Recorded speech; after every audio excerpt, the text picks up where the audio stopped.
This is from a tweet posted by a previous student who was just beginning to learn how to make a website for blogging.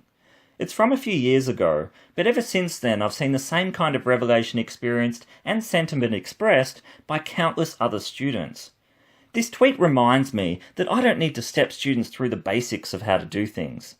As I stressed in previous videos, you learn this kind of media making by observing, experimenting, making, playing, and above all, doing.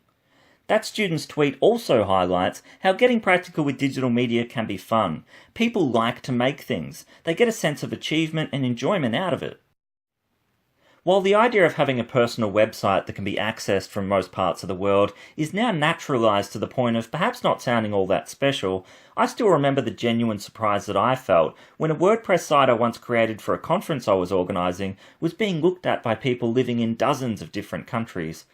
This really underlines the power that online media can have for getting you exposure and making you visible.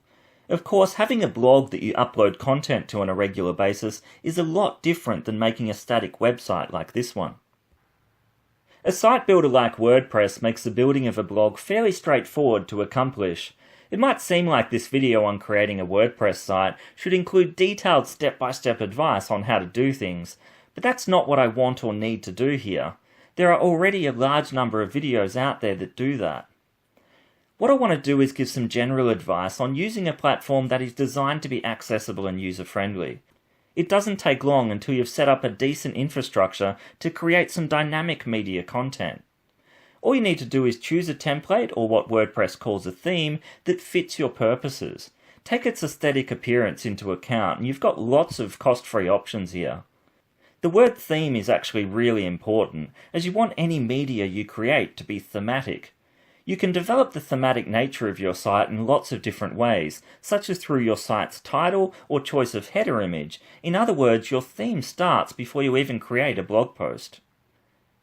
Because of the exposure you can get from having your own site, it's important to make sure that you have an engaging site and that you're visible within it. By that I don't just mean writing in the first person, which you can certainly do in blog posts.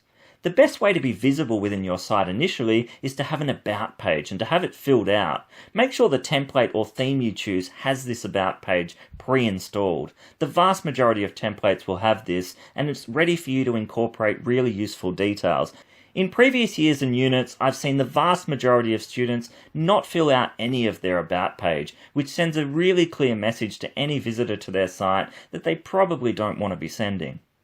Having an informative, though not overly long about page will allow visitors to find out a bit about you and, more importantly, connect with you on other relevant social media platforms. Another crucial part of making your site engaging is to give it an interesting title. Don't foreground a unit code or unit name in the title of your site or in the blog post you create later on, even if at least initially you're mainly using this for study. I've seen far too many student websites and posts with a university name, unit code, unit title, assignment number, or even a student ID number in its heading. If you do this, you're sending a pretty clear message that your site and your blogs are really only just for one person, your marker, and the potential reach and value of your media creations is much more restricted as a result. There's nothing wrong with being a student, and you don't have to hide the fact that you're a student in your blog, but don't make it look like you're just making a blog for study. There is an important distinction here. You might revamp and replace certain things as time passes, but taking things seriously now will make them much better later on. It's also important to note that the site that I post and share blogs from, as well as most other sites I've made with WordPress, have been designed with only the tools that are freely available. In other words, you do not need to spend any money when building your site. You can do amazing things with the free version. Have a look around at both the available templates and some established blogs that have already been set up to see what might suit you. This is a personal decision in the end, and if you ever change your mind about the template, you can always change this with very little to no alteration to your site's content. You can change most of the details of your site, but a really important piece of advice I'd give is to choose a website URL that is flexible and not tied to the initial theme you're developing. This will allow you to reshape the branding of your site over time as you discover what works for you. This is what my site looked like for the first few years after I designed it, and this is the homepage of my site today. It took only a few seconds to change and preserved all of my posts in the way they'd been published. The URL, adamgbrown.wordpress.com, has stayed the same every time I've changed things.